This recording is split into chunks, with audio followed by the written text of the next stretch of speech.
Because can you imagine? I'm going to ask you to move to China Mhm. and you arrive there and they have arranged a hotel for you and you have your registration, but then you need to find a place to live. Then you Mhm. need to open a bank account. You need to have your health insurances. Yeah. Other Your insurances maybe. focus, yeah, but your focus is not at work because there's so many things at the back end that you still need to arrange and you have no idea where to start.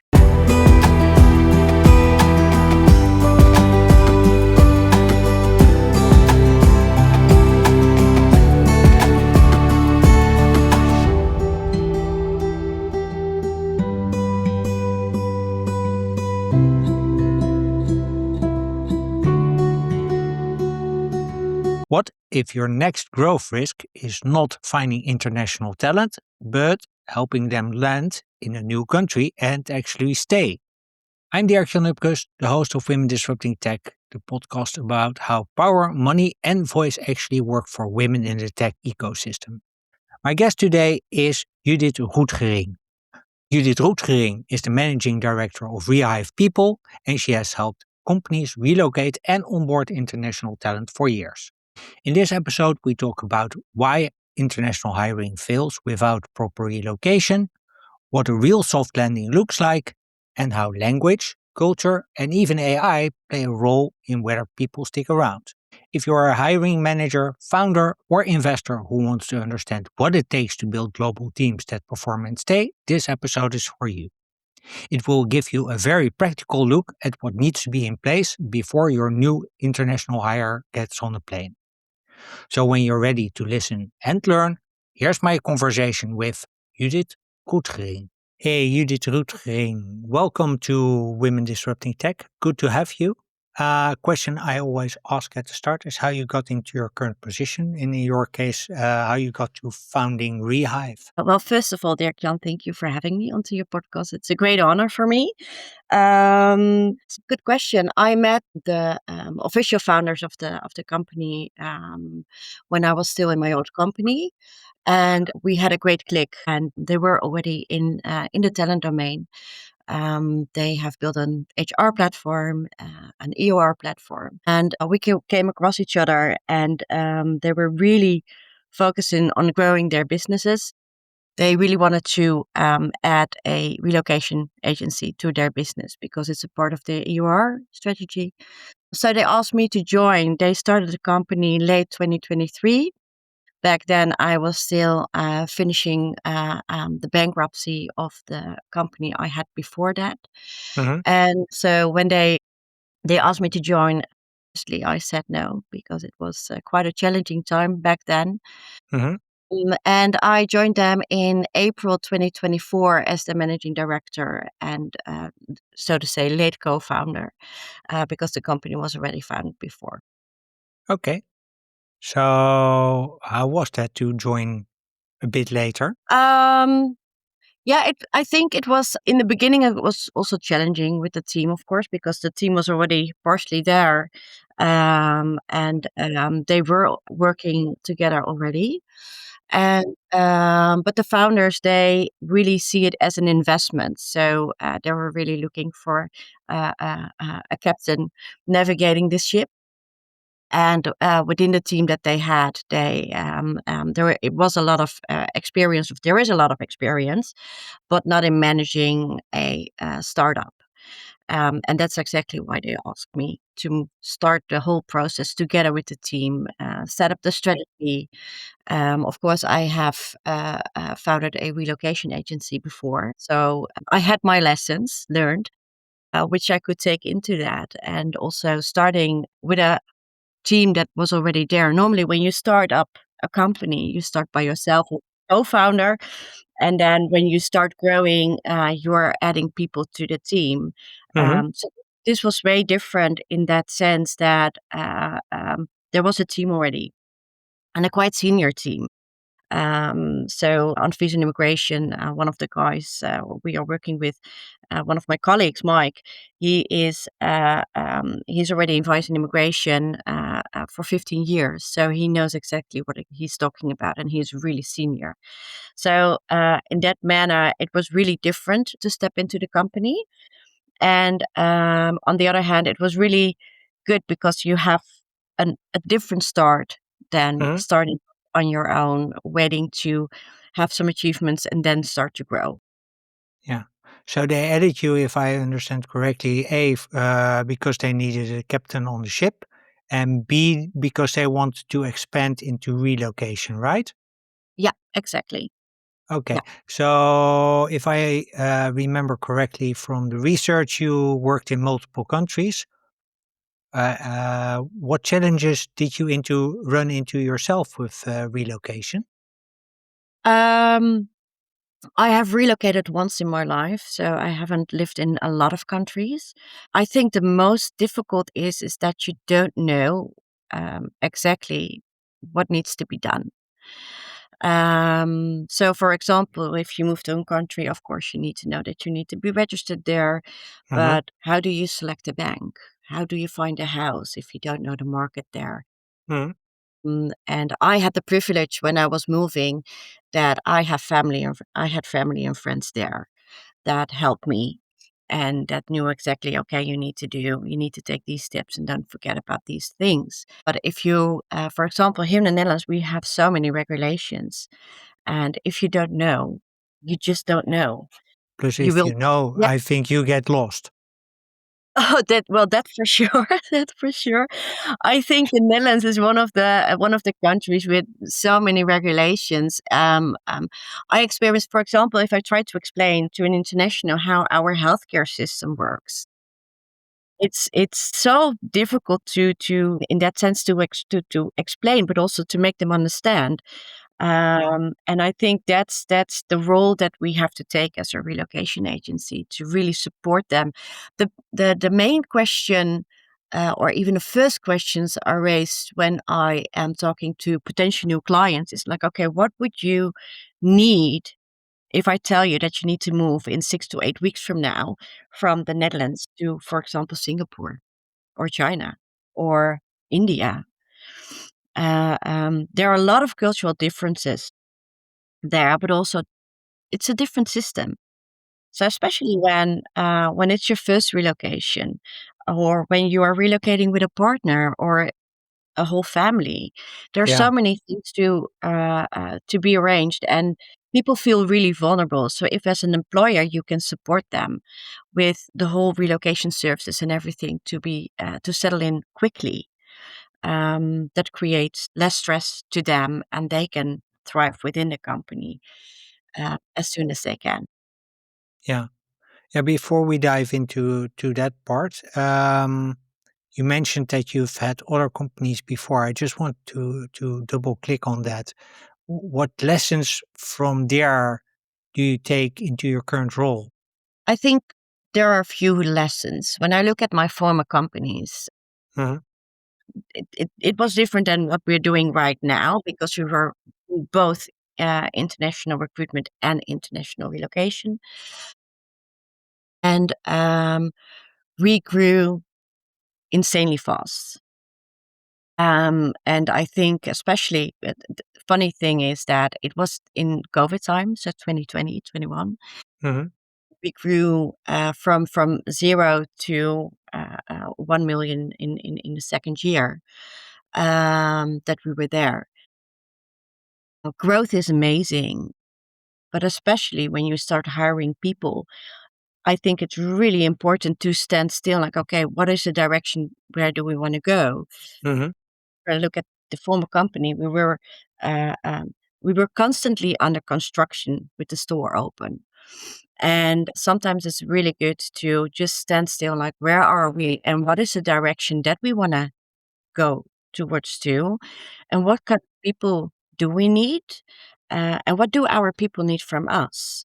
And I Mhm. think that's really important for me as an entrepreneur, that when you start hiring people, most of the 9 out of 10 times they're young people, like starters. And if I look back at that, I'm really happy with the fact that I have a much more senior team around me, growing this business, because it's a different way. And I sometimes I don't think it's absolutely fair to have like a someone just starting in the business taking them alongside in your startup, because they don't know what to expect.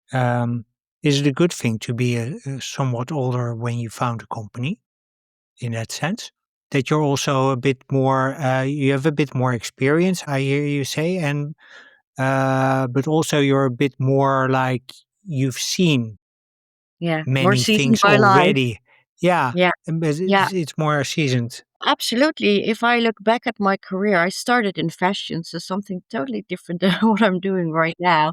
And I've been traveling to so many countries, and I think that's also where my motivation started to start helping internationals in their transition to the Netherlands. Within fashion, I have been traveling. Much more aware of cultures right now than I was when I started. The first time I was traveling to India, I went to New Delhi, and we arrived on a Sunday evening around 11 at night.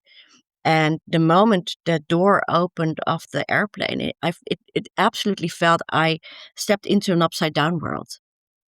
And I was so naive, because everything that we do as a person is based on our own values and our own beliefs and our own culture, because beliefs and values are embedded in our culture. So if you're confronted with someone from a different culture, which is totally a 180 versus yours, which I felt like that when I first traveled to India. It was to me really challenging, because I came there with I was there with a mission. I had to finalize the production of the brand of the clothing. I had to renegotiate on all the prices. But if you need to do business and you don't know the culture on the other side of the table, it's really difficult to bridge that gap. Whilst if you understand the culture and you do see the differences, but you also know how to bridge them, then it's working for both. And I think that I realized that quite fast when I was traveling, because I was also traveling a lot for work. And that made me also more curious to other cultures and more curious to, okay, how can we help, uh, um, yeah, how can we help the process for being Mhm. successful from both sides?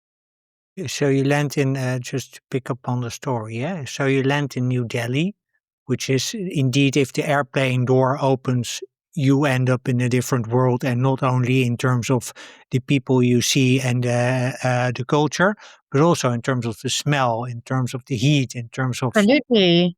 It's triggering all the senses that you have. So your smell, the chaos.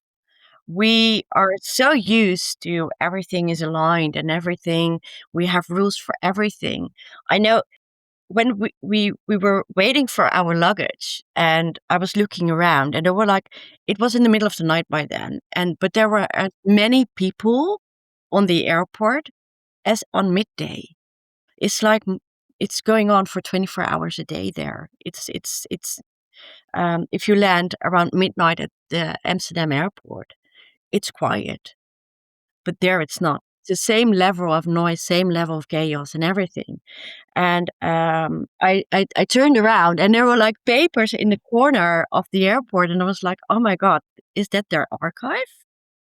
There was like piling up to the ceiling, and like I think 20 of these bells, and I was like, "Oh my god, but what is that?" So it's a total different. All your senses are triggered, and and that's with India, but that's also when I traveled the first time to China, when I traveled the first time to Turkey. It doesn't have to be on the other side of the globe, of course, but it's being aware of the fact that you're stepping into a different world, Mhm. and really aware of your role in that, and your presence towards others with a different background. I think that's really helpful, um, to become successful together. Yeah, and I think it also takes experience. So also a bit of, let's say, age at least. So out of curiosity, how did that journey end? Because you were there, sent there to negotiate prices and contracts and all. Yeah, yeah, yeah. Um, I was really happy. I was because I was absolutely junior. I just graduated. It was my first position as a product manager, junior product manager, and I was really happy. I was there with the team, my manager and one of the other product managers and a designer, and so I learned a lot from them as well. Like, okay, how do you approach the other side of the table, so to say? And, so I think I was really lucky. I don't know if I would have stand my ground if I was traveling all by myself. When I was older, I did travel by myself to China and to India as well, but then you're more seasoned. And, to get back to your question, like, "Hey, how is it that because you started your company when you were older, um, uh, and with more experience in a different markets, yes. But I think that with the experience that I had in fashion, both on the desk side and and being outside, I think that I absolutely brought my experience to grow the business, both my former business and this business. Absolutely. So let's shift to relocation as a topic. Um, Before we start, Rehive, you do relocation outbound and inbound, or No, we only do. into the Netherlands? Yeah, only inbound. So we are like a destination service provider. Okay, so what are the biggest pitfalls for international talent arriving, uh, and how do they hurt a company that are Uh, working on? I think that the pitfalls for internationals is that they are not aware of the fact that we have so many rules here in the Netherlands. Secondly, and I think that's the most or the biggest burden that we see right now is housing. Mhm. Of course, when you move to the Netherlands, I think that 99% starts to rent a place, and then after a certain times they decide to buy or to move on or whatever. Um, and of course, they have their experience from their country of origin or the country that they're living in right now, um, and that's different from the Netherlands. So, um, what we normally do is the moment that we get a new international relocation initiated through our platform, we set up a first school and we go over certain topics like cost of living allocation. We need to manage expectations in every kind of way. Uh, and it's all about informing. Not being informed, I think, is the biggest pitfall in relocation management. Okay, so talk to me about how people can then inform themselves, because let me just do this as a bit naive young person. I go on ChatGPT and I ask, what is it like to live in the Netherlands? What is going wrong then if you do that, and what is the problem that you're actually solving for with Rehive? Well, I think that of course, for sure, you can use AI, and I think that if you have the right prompt, you can come quite far. But I think it's still quite generic using AI. I think that using a relocation company that is familiar with guiding internationals into the Netherlands uh, will bring you much more knowledge. For example, we use a platform and we have like our full relocation guide on that platform, telling you all about the different cities, the different rent prices, the entire visa process that you are going through. What are the steps? What is the timeline? I think that, and that's different to everyone. For example, if you are moving from Spain or Italy to the Netherlands or any other European country and you're by yourself and it's your first position abroad. And the process is much more lean than moving with a family from, for example, South Africa or Brazil. So it really depends on the personal situation that a person is in. It also really depends on the company that they're working for or going to be working for here in the Netherlands. Because I truly believe that if you as a company really focus on what I see happening, just I would like to take one step back here.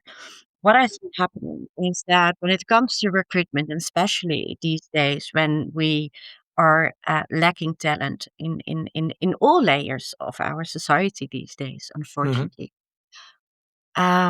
we are willing to spend a lot of money and time and effort in hiring, in the whole recruitment process. And if you look at the costs, they're relatively high. And the candidate is involved, the hiring manager is involved, the hiring team is involved. So Mhm. a lot of people are involved in that process.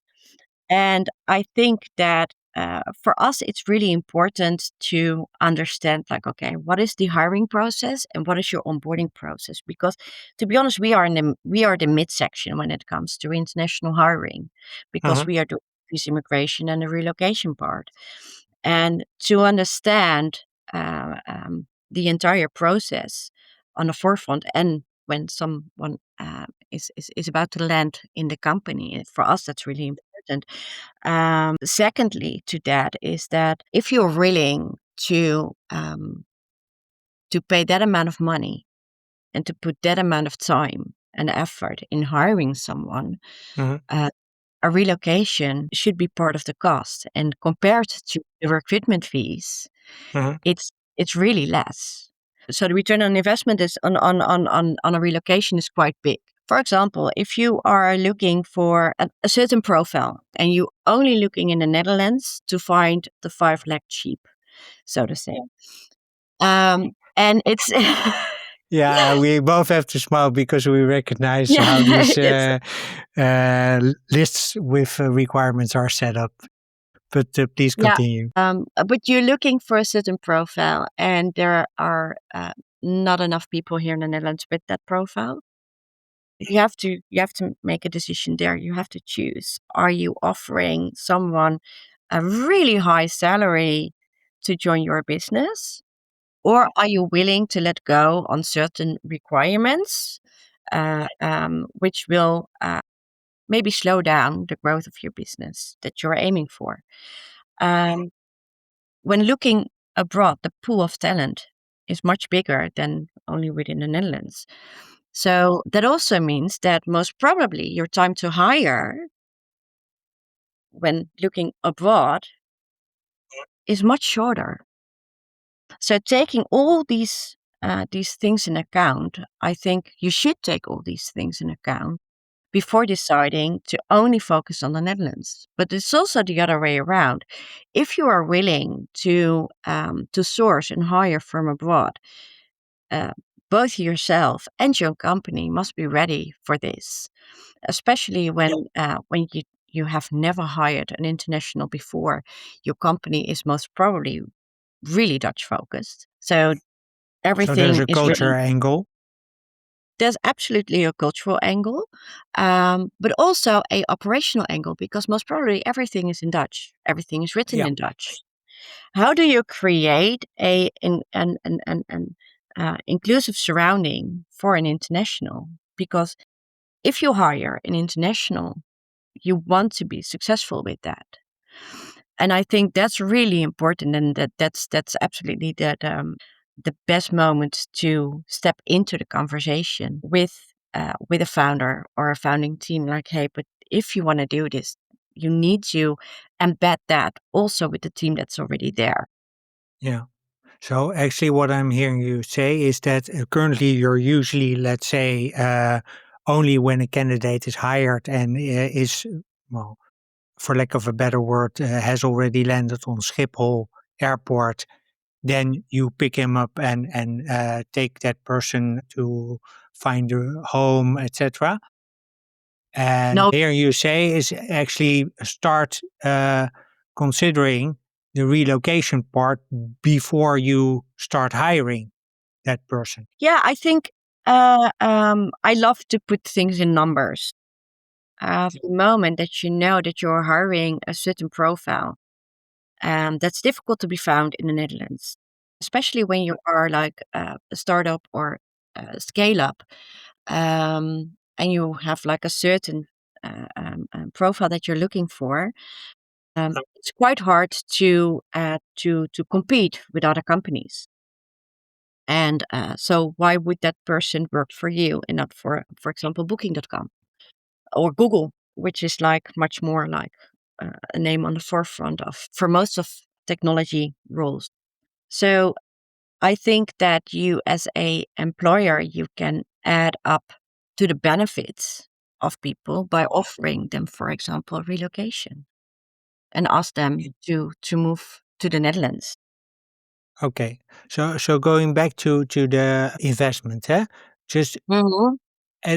to compare. So if I hire someone from abroad, I spend recruitment fees that are, let's say, 1 year salary that I have to pay to the recruiter. It's usually 6 months to a year, I think, that you pay. How much is it for the relocation?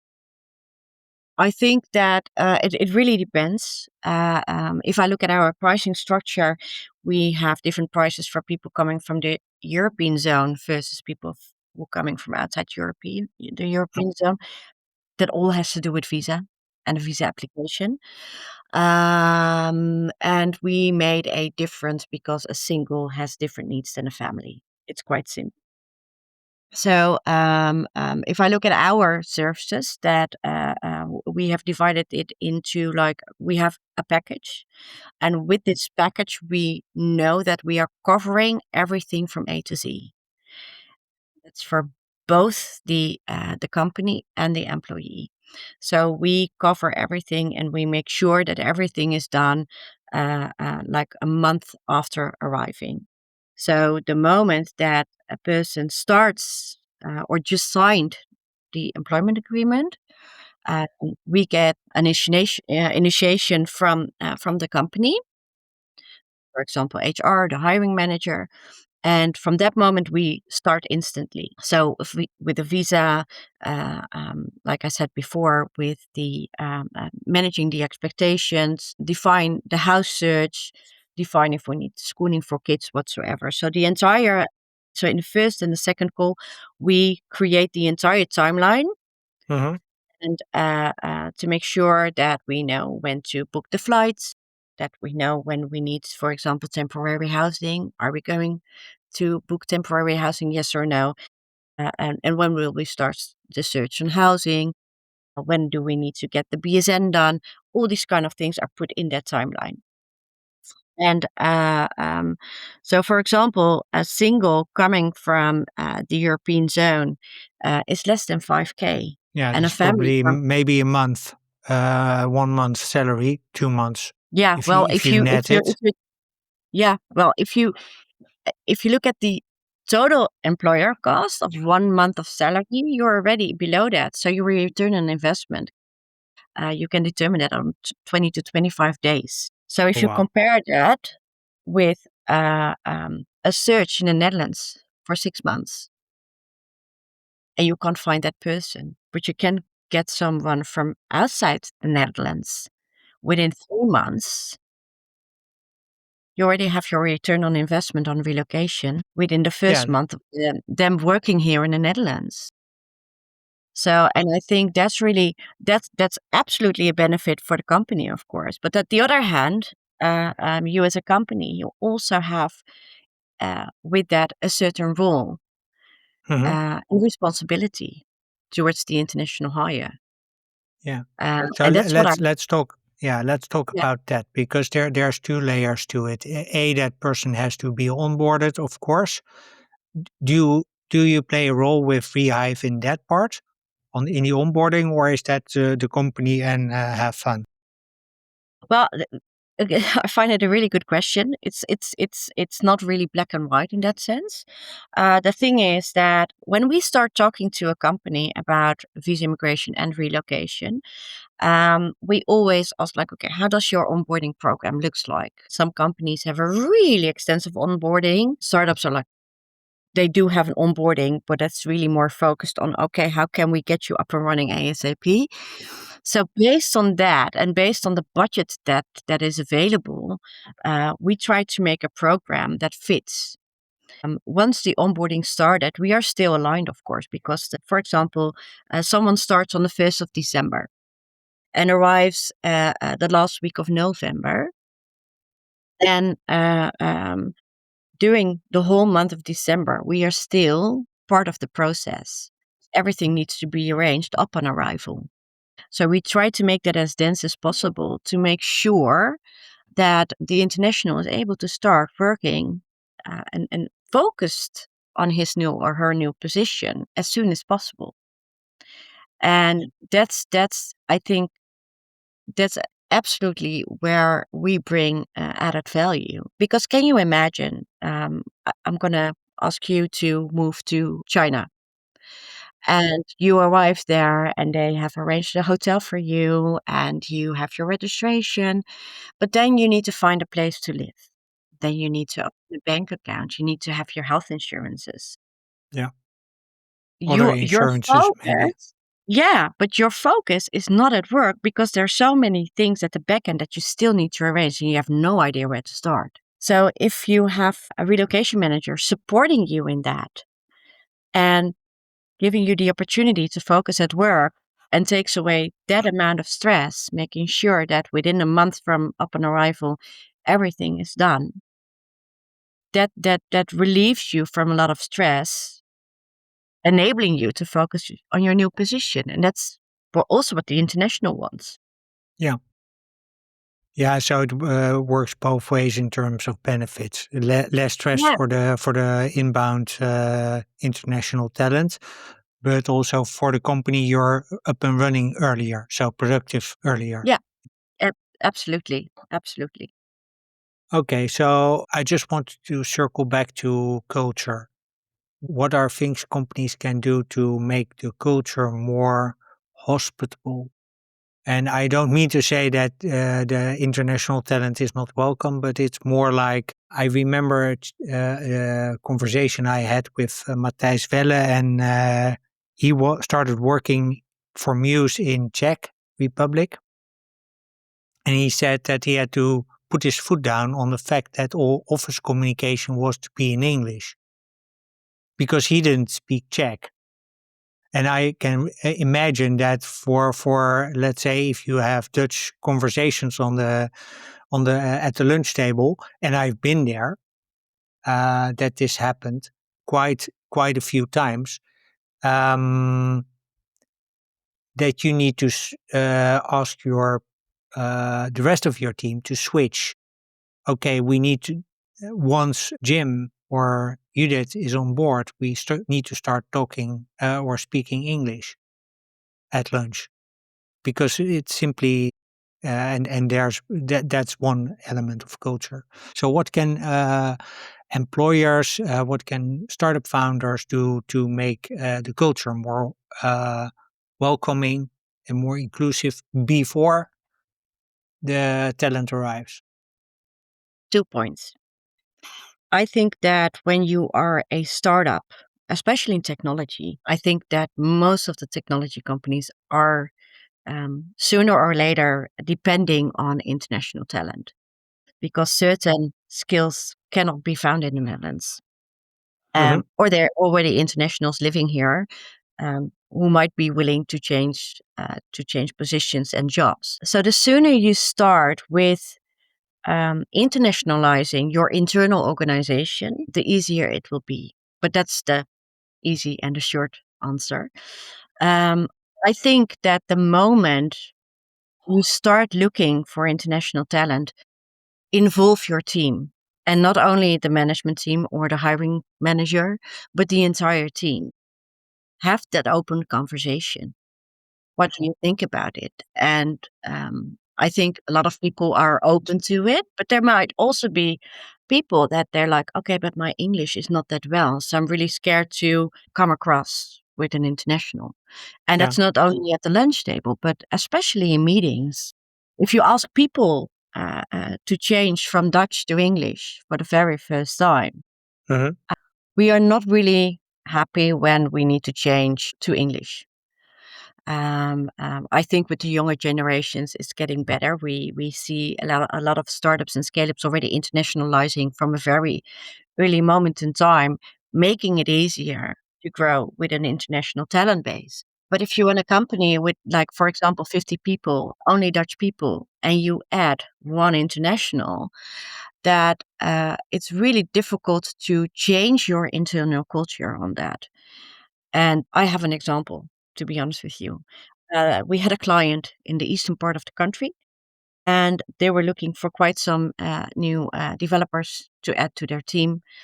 And eventually that led to a team of 6 developers from abroad. The entire company was Dutch. And they were only willing to hire people from South Africa because of the cultures are quite alike, Dutch and South African. South African language has Dutch influences in it, of course. So they felt like, okay, this is a culture that fits within our company culture. So they thought about it.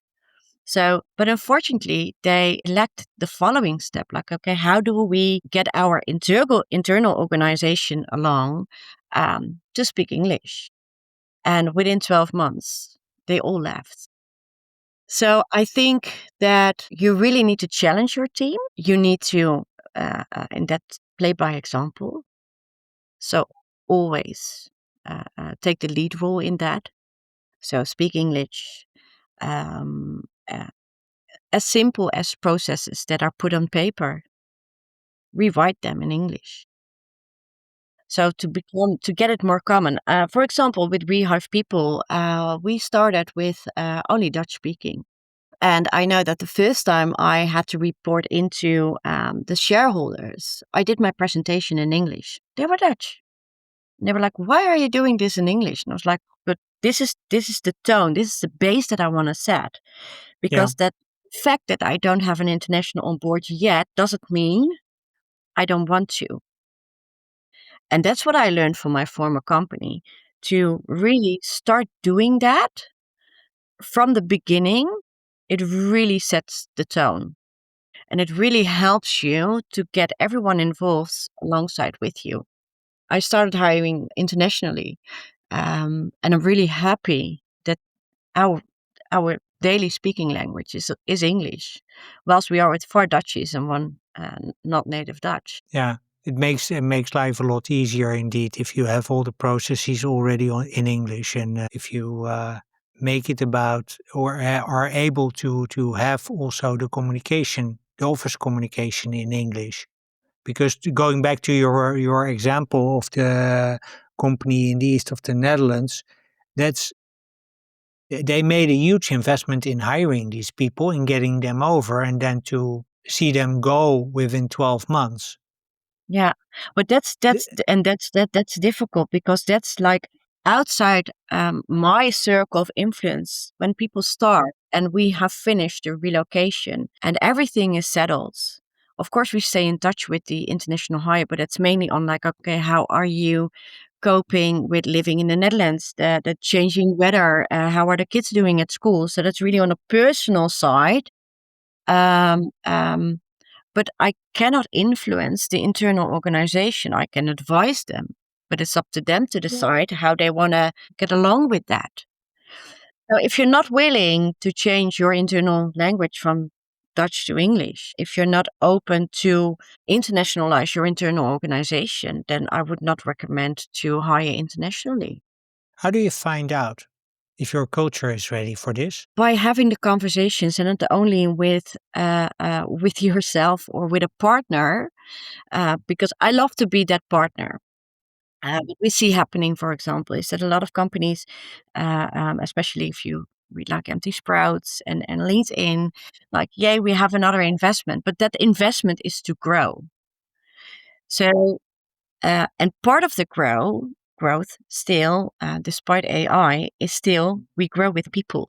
Our business grows and thrives with people.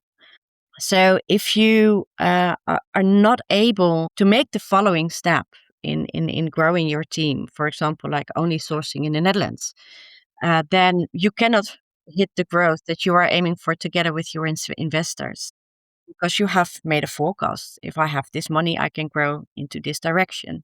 That's for me the right moment to step in, because the moment that they are asking for money and asking for an investment, it's really that's the right moment to drill down. Okay, how are you growing your talent?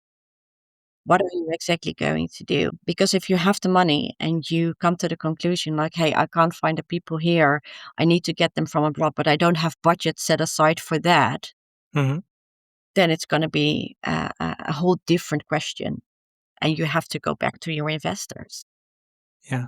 So what I'm hearing you say is that if you think about this and if you're thinking about raising funds, you also have to factor in, let's say, cost of relocation, cost of that is, of course, if you're planning to hire international talent. Also factor in Yeah. all these cultural changes that you have to go through, which will maybe slow down growth by themselves. What we did in the past was that we had a amazing business coach. She was really good in process mapping, but she was also really good in looking at people and see their role within the team. And she used the working genius, and I'm really a big fan of that because it shows six types of characters, so to say. And everyone has these these types in themselves. And in one you are a genius, and in or in two you are a genius. In two you thrive. It's giving you energy, but not. It's not really lacking energy. And in two you are really lacking energy. If they ask you to do a certain thing within that section of your type, then you're like, oh my god, here we go again. I don't want to do this. Yeah, like Because admin. yeah, it's like an energy drain. Well, for you it's admin. For me, it's something different. Um, but by going through that entire process with your team, imagine we were with I think about 25 or 28 people. I think about 18 or 19 different country of origins. Out of total, there were only four people from the Netherlands, and the rest were from all different cultures, different backgrounds. Um, and to go through that process together is really helping to see, okay, you're good at this, and that's my for me that's my drainer, but I see you're really good at this. So then you can position people and Yeah. create that whole team.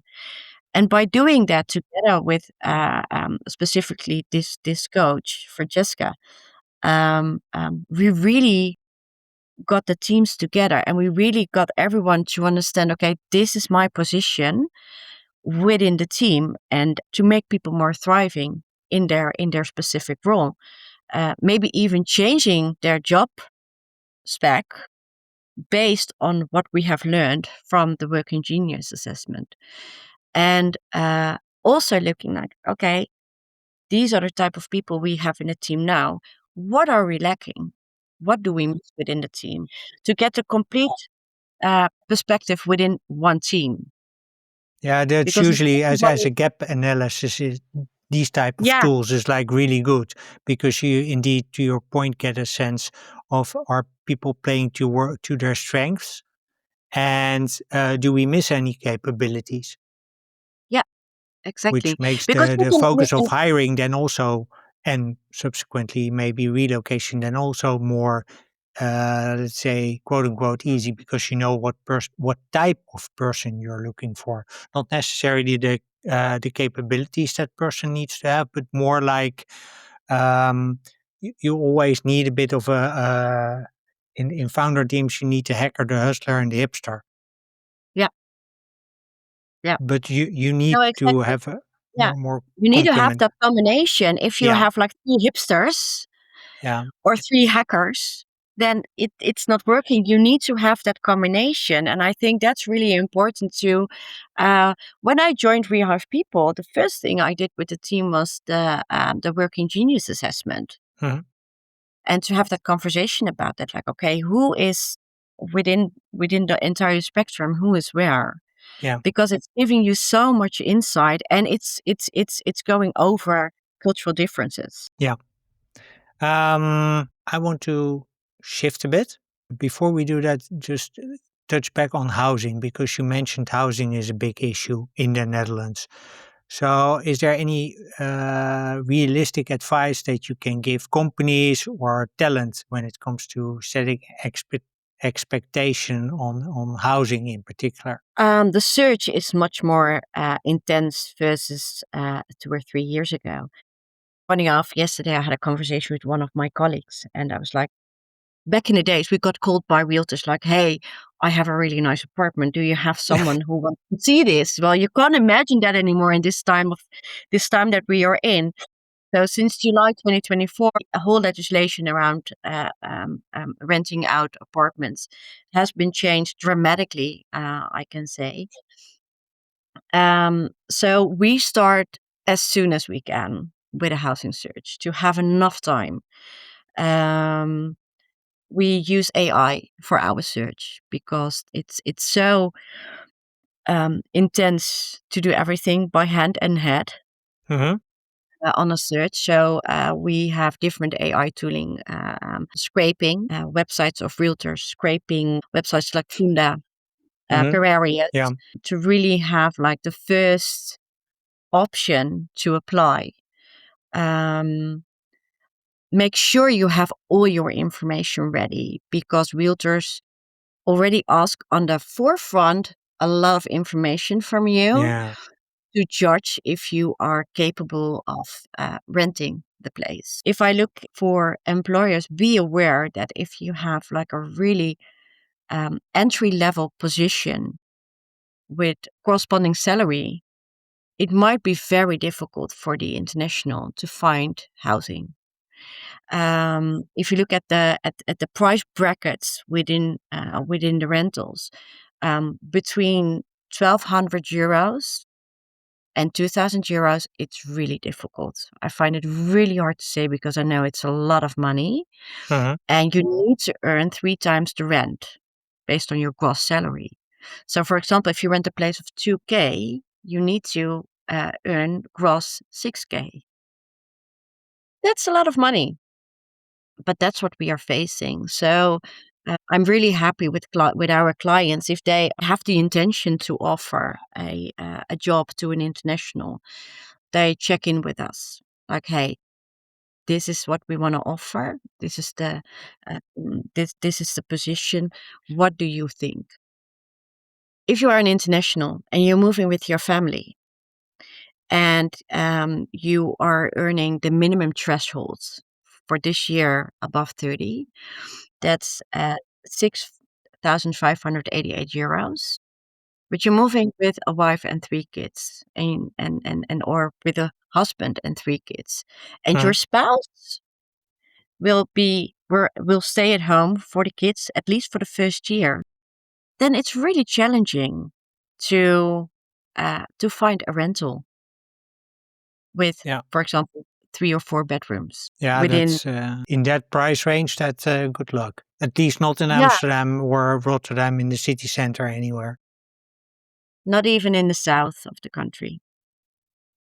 Oh, Prices okay. are prices are going up rapidly nationwide. So of course, I think the Randstad is the most difficult part, but it's also spreading towards the other parts of the country. Also to let's say Eindhoven, that area, and Enschede. Wow, that I didn't know. I have to say, so far we managed, but if I being honest about that as well, the amount of time spent for an housing search, doing viewings, the amount of viewings, we spend much more time, and we have to do much more to yeah, to really conduct a house for an international. Sometimes we even have like applied. We had one case we applied, I think, for 300 properties. Uh-huh. We did 4 viewings. So also the ratio between the application and the amount of viewings you have is it's totally different versus a few years ago. So you have to put much more effort into it. Okay. So we talked about a negative case, the company in the east of the Netherlands that hired a bunch of South African developers that left within a year. Mhm. Can you share a success story where actually you got to effectively relocate people and they, well, quote unquote, lived happily ever after? Yeah, luckily, absolutely. Luckily, we have more positive stories than negative ones. I think last year it was a relocation that I did personally Hmm. because I got approached by a friend of mine, and he was like, "Yeah, I'm working for a company. They are moving the headquarters from Italy to the Netherlands, and we have a CHRO that needs to move." Hmm. So I got in touch with him and his wife. They were in their mid late 50s already, have been living in Rome their entire life, and they were not really keen on moving to the Netherlands, so to say. Not because of the work and not because of the Dutch culture, but they were like, we have set our roots in Italy. So the first time I got in touch with them, they were still quite positive, and they came over for a few days to the Netherlands to do some viewings and get to know the area. Because when they arrived for that 4-day trip, they were convinced that they really wanted to live in the city center of Amsterdam. That's not where they ended up. They ended up in a suburb area of Haarlem. Um, and we were meeting the first time, and I felt instantly like, okay, these people, this is not really, I won't say it wasn't their choice, but they were really hesitant about moving to the Netherlands.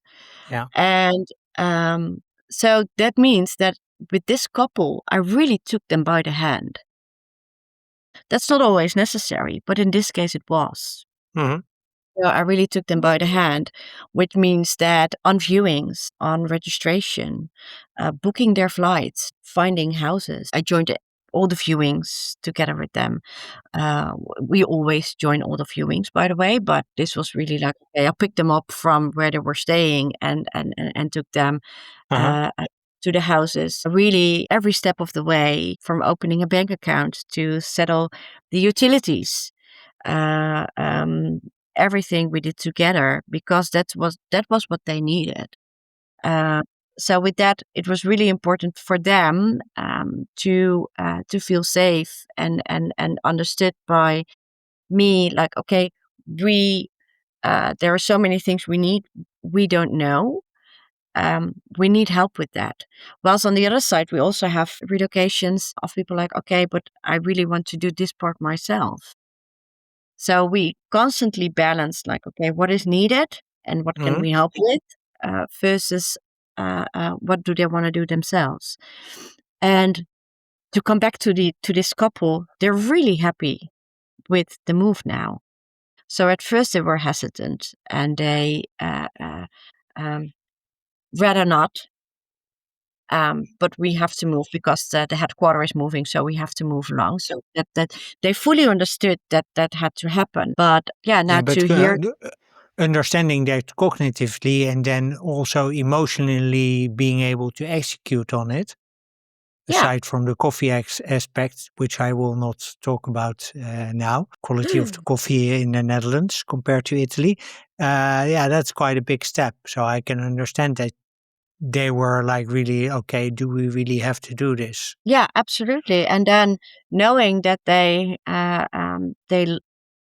love living in the Netherlands now, and that they're really happy that they moved. And they go back and forth, of course, to visit their family because within that culture, family is like that's the biggest base that you have there. Um, um, so that's really important to them. But the fact that they can actually say now, like, we're really happy that we took this step, and we love living in the Netherlands, and we learn a lot by living abroad, and that this is like a big adventure to us. So to create that positive flip together with them, yeah, that's really, that's absolutely the reason why I start doing this. Yeah. Yeah, that's beautiful. That is absolutely beautiful. So I want to move to a bit of the practical tips and tricks that come with relocating. So we already talked about startups that want to hire their first international employees. So can you share 3 steps that they have to take, maybe even before they draft up a job ad? So I'm a founder. I need to grow thinking about international talent, probably developer. That's the most, let's say, common example we can imagine. I think it all starts with research. What does it mean to hire from abroad? In a practical sense. Am I hiring from the EU, or do I want to hire also from outside the EU? Where's the talent located? For example, if that means that you need to hire from South America, you need to be a recognized sponsor with the IND.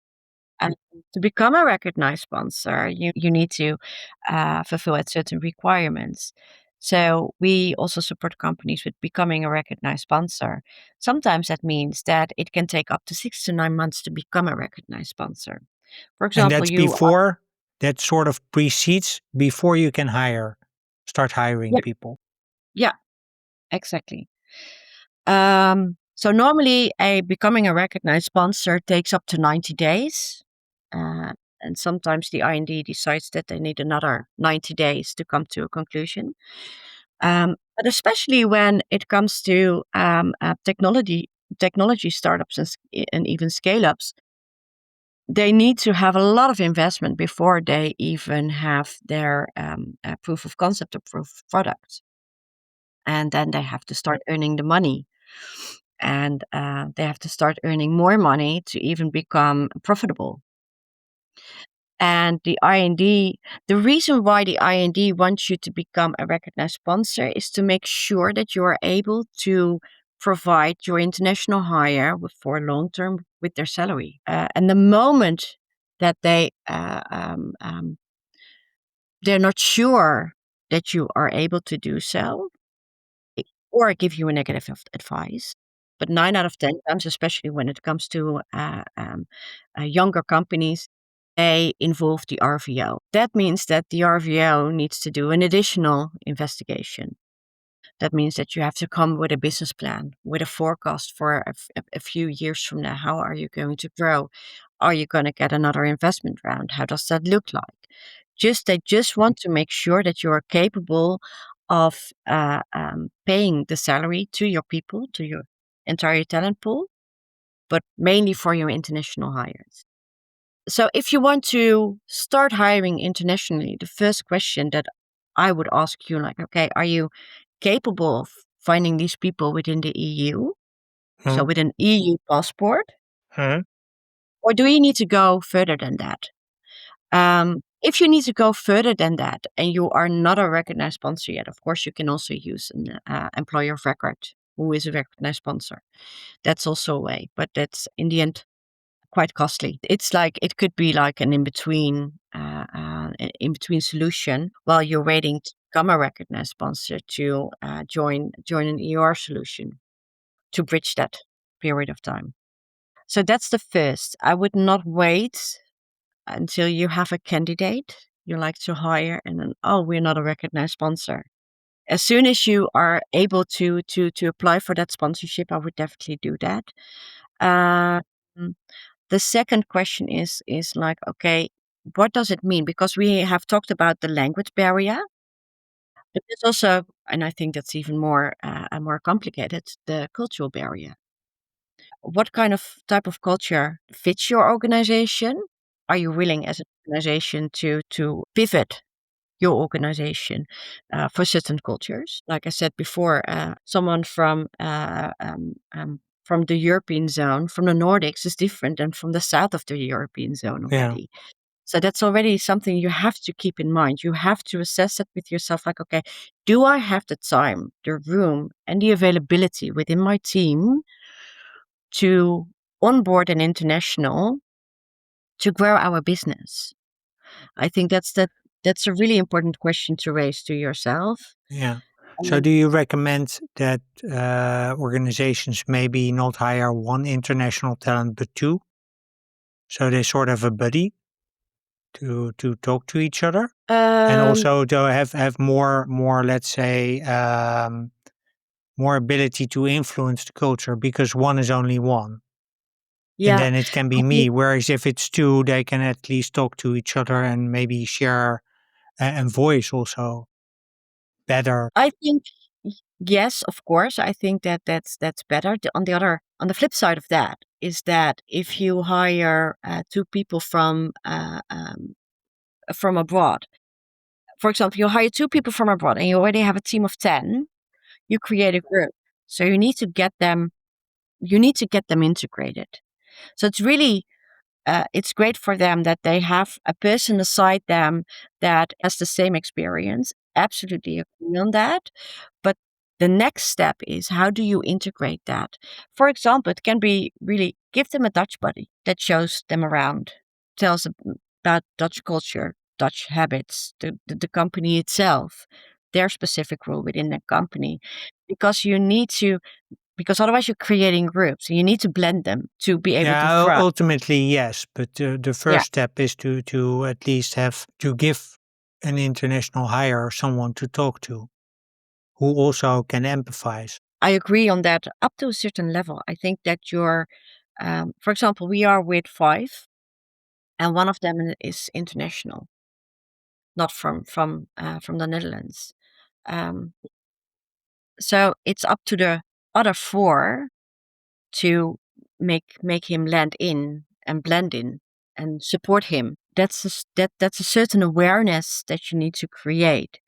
And I'm very lucky with the fact that I have a team that's already aware of that. If you have a team who's not aware of that, you need to create that awareness. And you have to pinpoint to each other. If we are, for example, at the lunch table with the five of us, of which four are speaking Dutch. It might happen. It also happens to me that I start the conversation in Dutch. And then one of my colleagues would say, like, hey, let's keep it English, with please. English. Yeah. Yeah. But keep that inclusiveness with each other. So you need to hold each other to account. Absolutely. Absolutely. Yeah. Okay, so you talked about the status you need to have if with the IND, so the immigration service in the Netherlands, before you can actually hire people from outside the EU. Um, that comes at a cost, of course. So, what can investors then do to support founders and maybe also the talent in to get the best out of it? I think that an investor who is experienced with investing in companies with an international talent pool, they are aware of the fact, like, hey, if you want to grow with international talent, there are certain steps to be taken. So the moment you start talking about as a founding team, like, okay, we want to do, or we need to have another round to have our growth. Um, Dive into that whole talent aspect. So you have your forecast, so you have your revenue, you have the cost of revenue. That's all to be predicted, but also your talent part and your people part within your P&L can Hmm, be predicted. And yeah. if you need to grow with 10 profiles within the technology domain, of which you know that we are lacking those people already in the Netherlands, take in account that you need to hire from abroad, because then your investment ask might be higher, but you're able to start looking for these people from abroad and bring them in and grow your business. Because if you're lacking these specific profiles in your company, you can't get to that You can't get to that growth. So, and then last question on this is what is the one question let's say that international candidates should research before they accept a job in the Netherlands. So of course they look at the job requirements and they do a little search on Google or an AI agent of sorts. What is the prompt? The prompt, okay, good one. I'm going to try to make it as dense as possible. I think, of course, it really depends on where you're coming from. Yeah. Um, the best is to travel to the Netherlands. And we have one client, and they invite every international to the Netherlands for at least 5 days for their final interview round, their final assessment, but also to take them around in the Netherlands. So they have a little bit of an idea where they're going and if they want to go there, yes or no, because of course it's always a two-way street in that sense. And I think the prompts should be like make a comparison about the cultural background I have coming from land X, ABC, yeah. ABC, moving towards the Netherlands.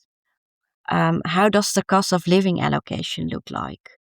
That's different for every country. Hmm. Um, what may I expect in terms of norms and values? What may I expect of cultural differences? And what I see happening with a lot of internationals, they have their, um, I think 9 out of 10 times they have like a little or not so little setback after 6 to 9 months because they have a certain purpose to move to the Netherlands. They have a certain expectation from the Netherlands, from their position, from the company that they're working in. And at some point they come to the realization like, is it still matching up to the expectations that I had? Yeah. And I think that's a really important moment in time for both the international and the employer to see, okay, what do we still need to bridge here Hmm. to maintain you within the company in the Netherlands and for you to actually be happy and to thrive. I think that if you talk to other internationals, if you are in your interview phase, and there are more internationals working for that company, ask if you may speak to them. Like, okay, what is your experience? What were the pitfalls that you didn't think of?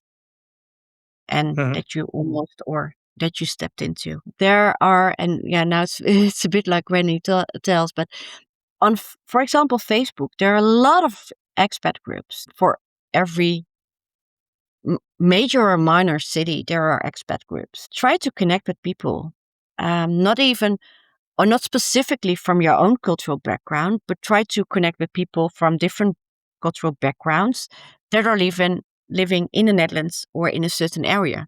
What are the expectations? For example, if you move with a family, how are their schools like? Are you selecting an international school or a regular school? What Yeah. are your intentions? Are you going to stay for the long run or only for a year? So there are a lot of questions to be answered, and I think one of the benefits is when working with a relocation partner, we raise those questions. Hmm. What are your expectations? Can we manage them? Can we can we match them? And if not, how should we manage to match them as much as possible? Because in the end, for us, our main goal is that we have a happy company because they hired an international and it's going well. And that we have a happy international who has landed softly into the Netherlands with our help. So we have two parties to support. And yeah, we take that very seriously, but it's also the greatest thing to do. It absolutely is. And if you can make two people happy or two people happy, that's Yeah, double the fun. exactly. Exactly. So looking forward, because we talked about the past a bit, about what people can do when they are relocating, both from an investor point of view, from a company point of view, and an international talent point of view. How do you see talent mobility and Rehive moving forward in the next 5 to 10 years? Well, I wish I had like the Crystal globe to ball. look in. Yeah, the crystal ball to look in and to answer this question. I think if I look at the past 5 years, relocation management really took a really high leap in Huh? in in in uh, in the Netherlands. But also the remote working took a really big leap. So I think that will be balanced out. On one hand, you see that a lot of companies are aiming to get people back into the offices as much as possible. On opposite of that, we see people that just want to be more free in that sense and work remote from wherever they want to be and live. So I think there will be absolutely a balance to come. And what I see happening, for example, with companies who are considering relocation, but already have like talent abroad, they might choose for a local EOR to work with, for And example. what's the EOR, just for context? Employer of record. Employer of record. So, for example, remote and deal that are global EORs that have certain entities in certain companies or in certain countries, I have to say, and they take those people onto their payroll and invoice that to their clients. Globally, Yeah, the story of yeah, that's global e-commerce. What I find quite exciting is that AI is here to stay. huh? And I absolutely do believe in AI. There are a few things that we need to absolutely improve in AI. The thing is that we started working with AI at the beginning of the start of Rehive People. We used it for the housing search, but also for our platform. The thing is that by using AI, we can create very lean and agile processes, giving us the opportunity to spend more time with the people. Because relocating to a country is like it's an adventure, but it can also be very daunting for people. If you have never left your own country and you have to move across the world alone or with your partner or and maybe even a family, you need to have that personal touch. I absolutely believe in that. That every and for me, in that sense, every relocation is different because the need is different. Their personal status of mind is different. So we need to support them in a personal manner. You cannot do that 100% with AI. I don't believe in that. That's not the reason why I started working in relocation management. I absolutely believe in a personal sense in that sense. But you can Yes. take it a step further, if I hear you correctly.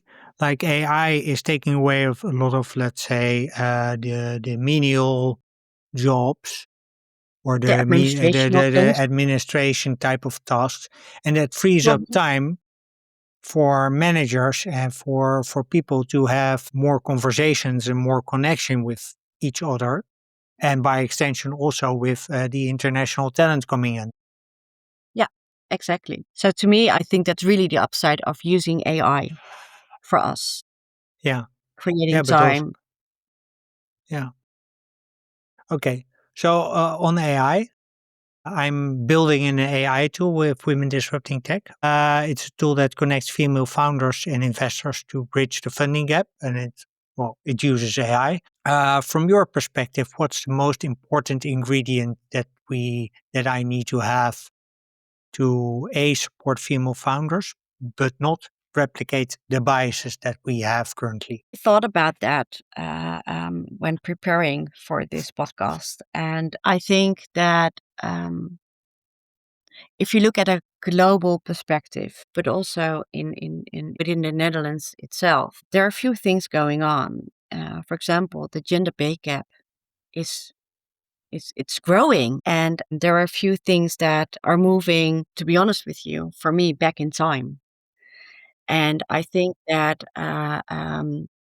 beginning of this decade, we saw a great moving forward in diversity, equity, and inclusion, and that somehow it's going because of the changes that we have nationwide, but also worldwide on a political level, but also within the company level. And I think, in that sense, the situation is hardening on women. I think it's so important what you're doing. You're an ally, and to give them their voice and to have them being able to share their stories and put it out there.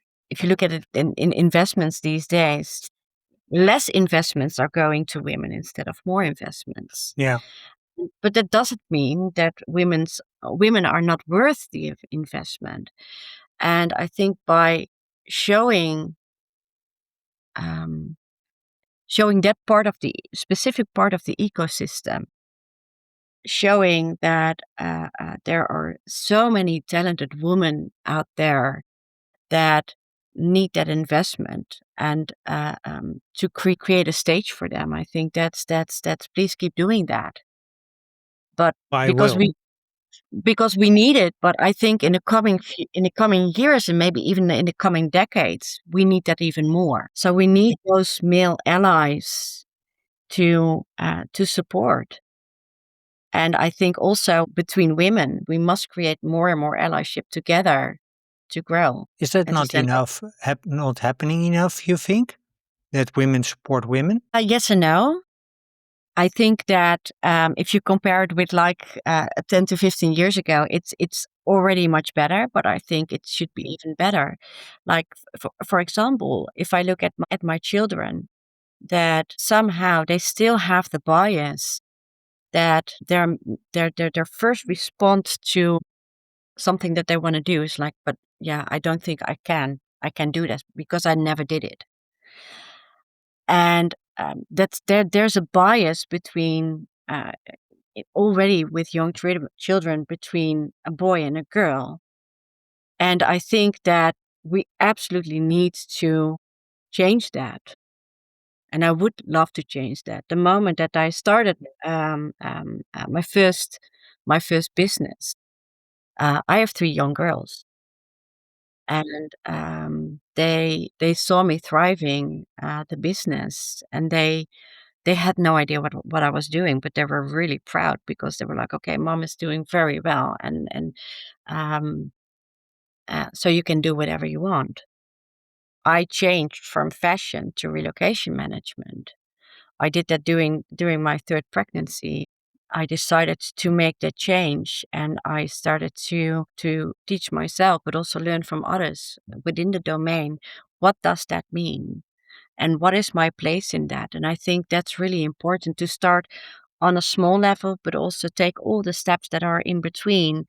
And I think, yes, I think women are more an ally to each other than 10 years ago, but I Mhm. think we can do it better. Okay. Sounds like a great place to close. Thank you so much. Judith Roetgering, thank you very much for this interview. Really appreciate it. If people want to connect with you, learn more about Rehive and services you're offering, where would you like to send them? Of course, LinkedIn. Check my profile on LinkedIn, also the company profiles, of course, at LinkedIn and at rehivepeople.com. You'll find the website with more information and also a connect form to get in touch with me or the rest of the team because I'm not doing it all by myself. We have a great team with us. And yeah, feel free to reach out to me. I love to have a conversation and increasing my network and learn from others. Cool. And we'll include those links in the show notes. So, Judith Roetgering, thank you very much for the interview. Listeners, thank you very much for listening. And as always, until the next episode, keep being awesome. Well, that's it. Thank you for listening to episode 137 of Women Disrupting Tech, titled The ROI of Relocation, Scaling Global Teams Without Attrition with Judith Roetgering. If you want to connect with Judith or learn more about her work at Rehive People, please use the links in the show notes. As usual, you can find the show notes at womendisruptingtech.blog via the link in the caption. If you found this episode useful, please take a moment to rate and review the show on Spotify, Apple Podcasts, or YouTube. And if you haven't already, please hit the subscribe button so you never miss a future episode. Once again, thank you for listening. I hope to see you in the next episode. And until then, as always, keep being awesome.